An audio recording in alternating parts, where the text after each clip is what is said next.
केही आफ्नाहरू छन् जो पराईभन्दा पनि पर छन्। कोही पराईहरू छन् जो आत्माभन्दा पनि नजिक छन्। खोइ कसरी बुझौँ म यो नाता सम्बन्ध आफन्त भन्ने। कोही आफ्नाहरू नाम मात्रैका पनि छन् अनि कोही पराईहरू नाम बिनाका पनि छन्। तर कसरी यी आफ्ना हुन् यी पराई हुन् भनेर छुट्याउँ? मैले बुझ्दा त आफन्त त त्यो पुरै छ जसले अप्ठ्यारोमा हात दियो, जसले लडेको बेलामा उठ्न सिकायो, जसले दुःख पर्दा बाटो देखायो, जसले हिँड्न नजान्दा हात डोर्याउन सिकायो, त्यो पो आफ्नो रहेछ।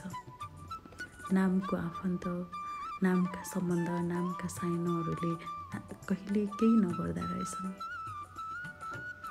चाहे तपाईँ हामी लडौँ, चाहे तपाईँ हामी जेसुकै हौँ फर्केर हेर्ने रहेनछन्, ताली बजाउने रहेछन्, हामीले दुःख पाएको सुन्दा खुसी हुने रहेछन्। हामी भोकै नाङ्गै हिँडेको, हामी बाटोमा रोडमा सुतेको छौँ अरे भन्ने सुन्यो भने खुसी हुने रहेछन्। त्यस्तो सुन्दा खुसी हुने आफन्तहरू रहेछन्। तर पराईले हामी रोडमा सुतेको छ भने गुन्द्री बोकेर सिरक बोकेर आउन सक्छ।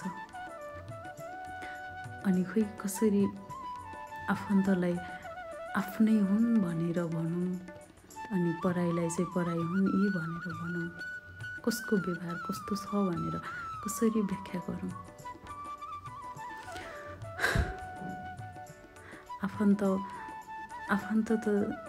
आफन्त त्यसलाई भनिँदैन जब मान्छे भोकै मर्यो अरे अब मलाई जानुपर्छ भनेर आत्तिनेलाई आफन्त भनिँदैन।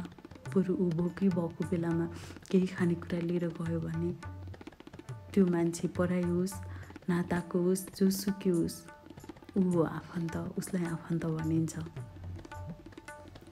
आफन्त हो भनेर बोल्दा बाटोमा भेट्दासम्म नबोल्ने, बोल्दा पनि नबोल्ने, बोलचालै नहुने त्यस्तो नामको आफन्त हुनुभन्दा कहिले कसो बोल्ने पराई आफ्नो हो। उसले दुःख सुख सोध्छ, उसले के कसो गरिँदैछ, के गर्ने भन्ने कुराको सरसल्लाह दिन्छ,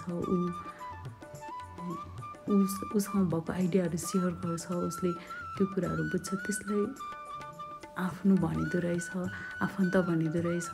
दुःखमा हात दिनेलाई आफन्त भनिँदो रहेछ। तर दुःखमा खुसी हुने आफ्ना बनाउँदाहरूलाई आफन्त